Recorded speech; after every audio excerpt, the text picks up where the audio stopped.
can't come and hold my hand, I'll never get through this. Please come. Please. Oh, man, I can't wait for you to meet her. I've got exactly 4 days to break up a wedding, steal the bride's fella, and I haven't one clue how to do it. He adored me for 9 goddamn years. Me! I can see why. Look, she has known him for what, like 5 seconds? Okay, plus she's got billions of dollars. Plus she's apparently perfect. Okay, so don't go feeling all sorry for Miss Preteen Illinois.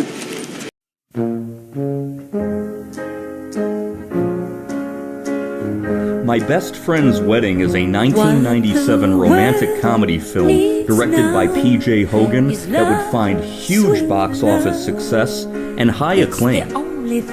Julianne Jules Potter, played by Julia Roberts, is a food critic in New York City nearing her 28th birthday. She receives a call from her lifelong friend, 28-year-old Chicago sports writer Michael O'Neill, played by Dermot Mulroney, that in 4 days' time, he will be marrying Kimmy Wallace, a 20-year-old University of Chicago student, played by Cameron Diaz. I called because I met someone. Well, that's great. That's great. Because you haven't really seen anybody, have you, since Dingbat Jenny Lee? No, you don't understand. I've never felt this way about anybody. And she's all wrong for me. Well, there's a good start. Well, no, I mean, she's a junior at the University of Chicago. She's 20. Her name's Kim, Jules. You're going to love her. She's beautiful. And her dad is this billionaire, and he owns the White Sox and some cable empire. And you know, I've always been kind of uncomfortable around rich people. Sure. But they're not like that. They're such wonderful people, really. Salt of the earth. So you've met her parents? Yeah. Mm-hmm. Jules, we're getting married this Sunday. Jules finds herself distraught, as she and Michael had made a pact that if both of them were unmarried by their 28th birthdays, they would marry each other. Just 3 weeks shy of her 28th birthday, and realizing that she is in love with Michael, Jules resolves to trying to sabotage the wedding. Arriving in Chicago, Illinois, she reunites with Michael and meets Kimmy, who asks her to be the maid of honor.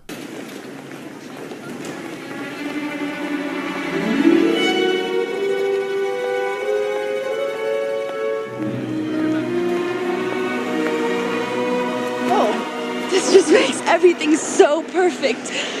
From the day I met Michael, all I've heard is Julianne this and Julianne that. I've never had a sister.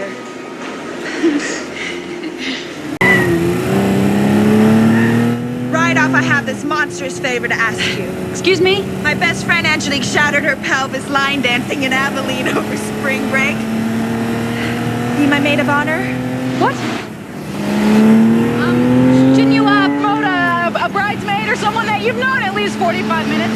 My bridesmaids are my only 2 female relatives under the age of 40, debutante sisters from Nashville who are basically vengeful sluts. I thought the bridesmaids all wore the same dress. Not you. You wouldn't be comfortable unless you were distinctive. What else did he tell you?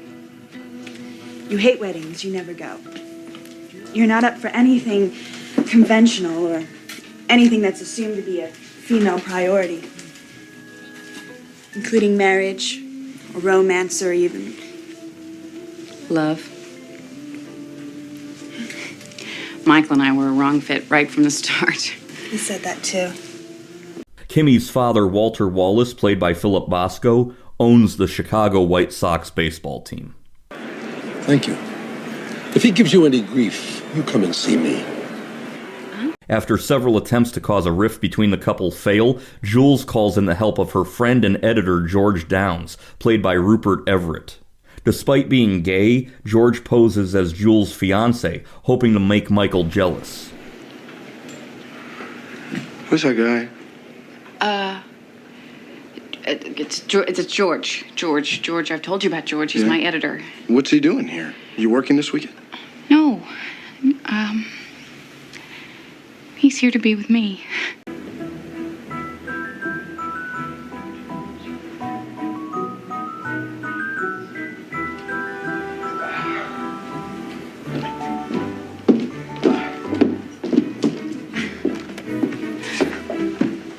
I'm speechless. Well, that's Jules. Yeah. Hey, congratulations. What? I told him, puppy. I mean, if we're engaged, we really shouldn't be ashamed of it. He's racing back to New York. He just came in for a few hours to fuck me.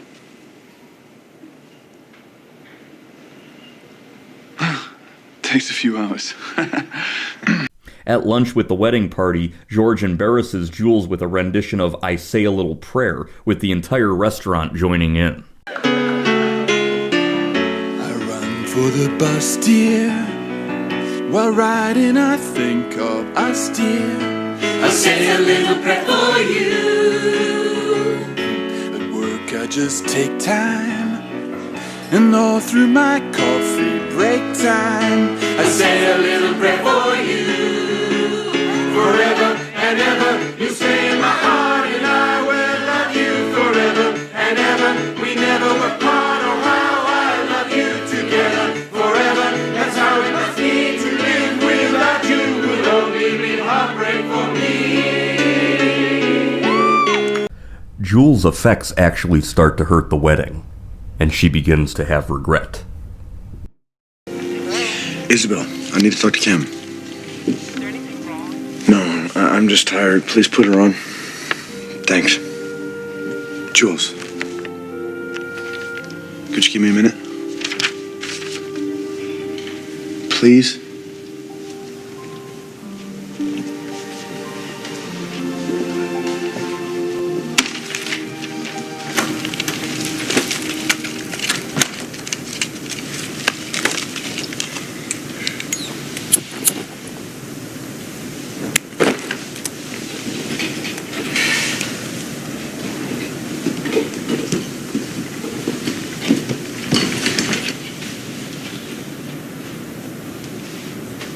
Excuse me, miss.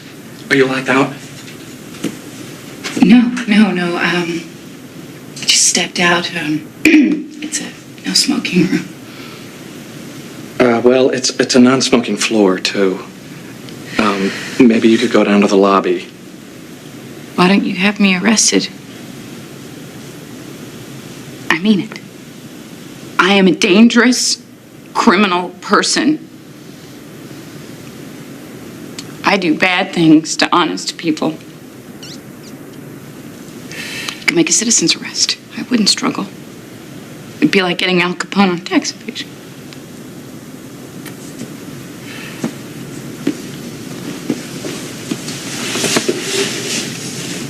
Can I help you, miss?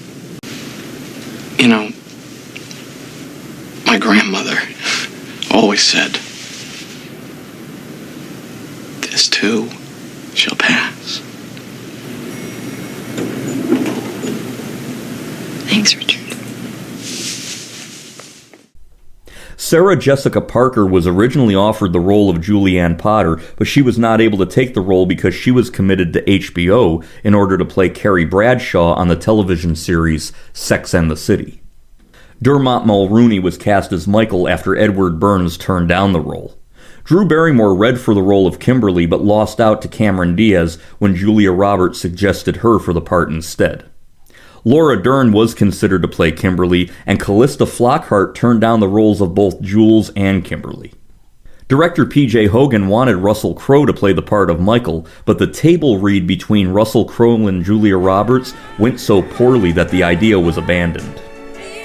The train station at the end of the film is Union Station in Chicago, Illinois, and the same stairs from the famous bookkeeper scene in the 1987 film The Untouchables are clearly shown. The wedding dress worn in the opening credits is the same wedding dress worn by Jennifer Aniston's character Rachel Green on the NBC sitcom Friends. This film was originally rated R by the Motion Picture Association of America due to a brief use of the F word in a sexual context. The rating was lowered to PG-13 on appeal. This movie is a very rare instance where the F word is used in a sexual context in a PG-13 film. In the original ending, after watching Michael and Kimberly leave the wedding reception, Jules meets a man played by John Corbett. This ending did not test well with audiences who wanted to see more of the character of George, and so a new ending was filmed. Kimmy sings 2 Dionne Warwick songs, I Just Don't Know What to Do with Myself, and I Say a Little Prayer. The vast majority of the songs featured in this movie were written by Burt Bacharach. Most of the songs in the movie were originally performed by Dionne Warwick. Diana King's cover of I Say a Little Prayer would reach number 38 on the U.S. Billboard Hot 100 in September 1997. The soundtrack was double platinum selling, and a lot of people have stated that this film in 1997 and Austin Powers in 1997 is suggested to have led to a renewed popularity of the Burt Bacharach Hal David music catalog. I can agree as an older millennial that I know a lot of Burt Bacharach songs probably because of these 2 movies, and I saw both of those movies in 1998.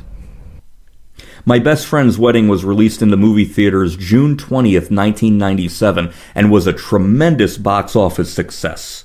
It grossed $299.3 million on a budget of just $38 million.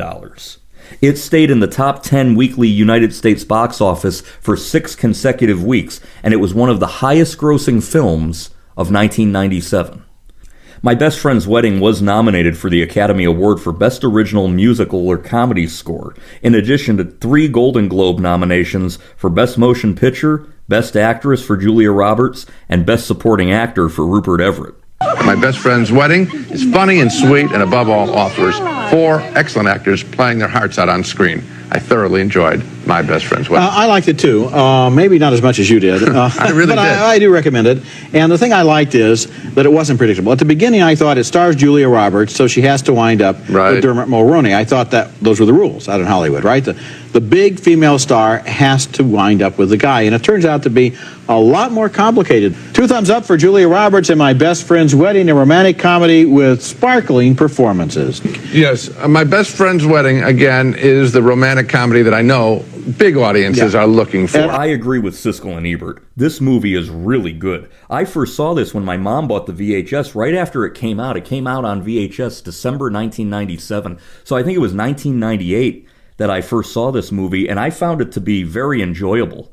Compared to Pretty Woman, I actually find My Best Friend's Wedding to be far superior to Pretty Woman. Between the humor, the soundtrack, it's very enjoyable. That scene in the restaurant with everybody singing I Say a Little Prayer is amazingly well done, and I think it's one of the most iconic comedy movie scenes, or romantic comedy movie scenes, of the 1990s. In the decades since its release, this movie has often been cited as one of the best romantic comedy films not only of the 1990s, but of all time. I highly recommend My Best Friend's Wedding.